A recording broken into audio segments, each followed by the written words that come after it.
so much more.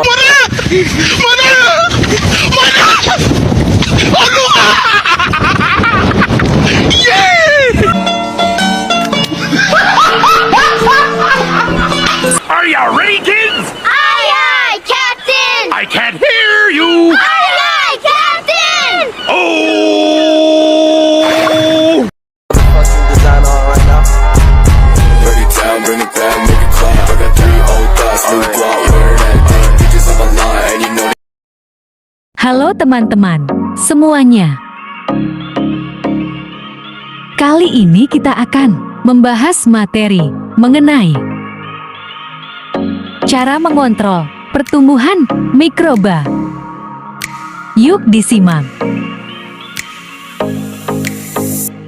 Apa sih pertumbuhan mikroba dan apa saja faktor-faktor yang mempengaruhinya?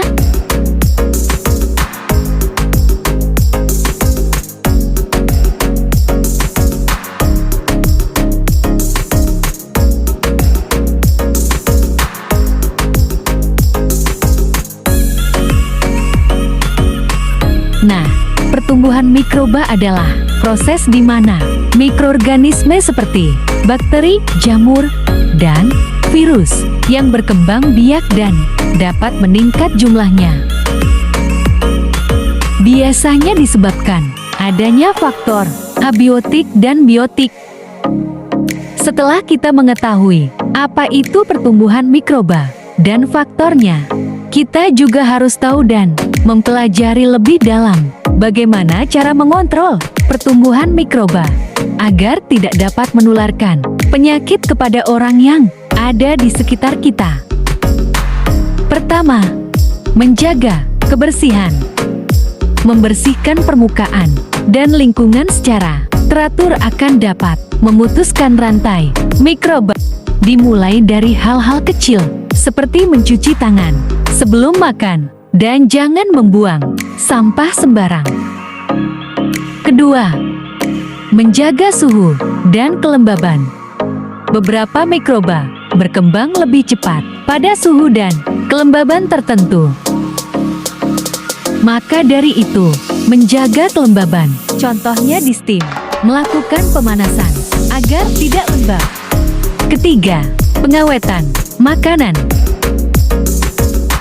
Gunakan metode pengawetan seperti pengeringan, pengasinan, pengalangan, atau pengasapan pada makanan agar dapat makanan tersebut terhindar dari pertumbuhan pada mikroba.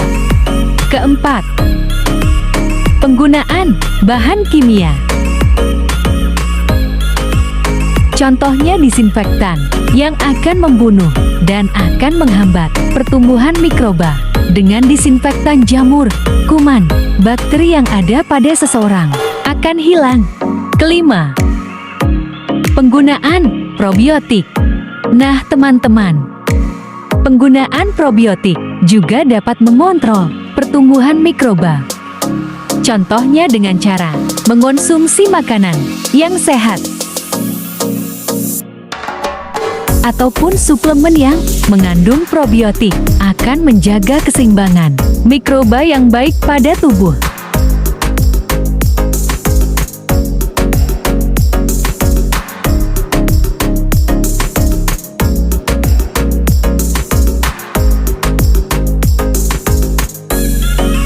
Keenam, pengawasan lingkungan.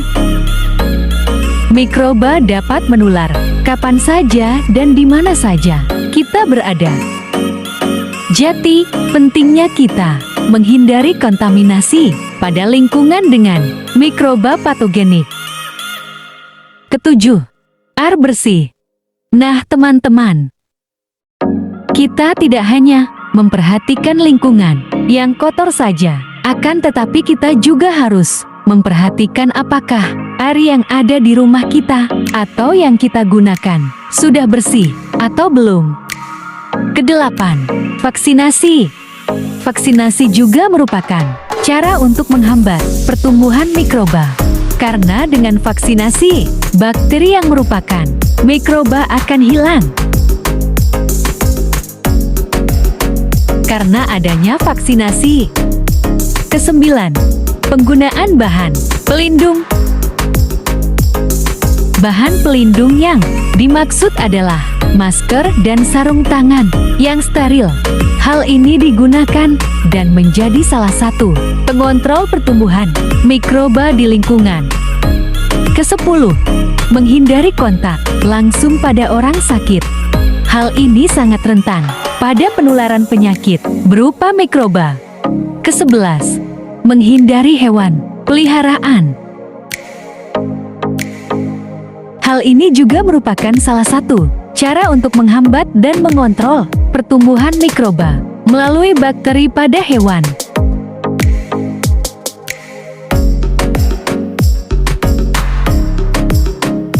Nah, teman-teman, penjelasan cara pengontrolan pertumbuhan pada mikroba sudah dijelaskan.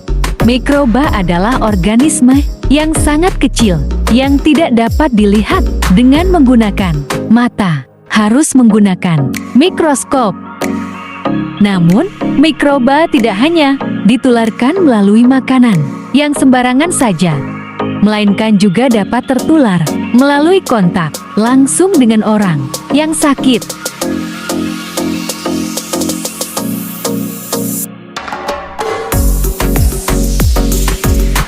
Mikroba juga dapat ditularkan melalui fungi dan kutu yang ada pada hewan peliharaan sendiri, sehingga akan dapat menjadi suatu penyakit bagi seseorang.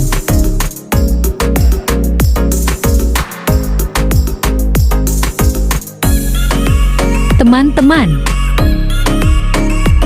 pentingnya kita untuk menjaga sekitaran kita dari penyakit, agar kita sendiri tidak menjadi biang pada suatu penyakit dan tidak dapat tertular penyakit seseorang.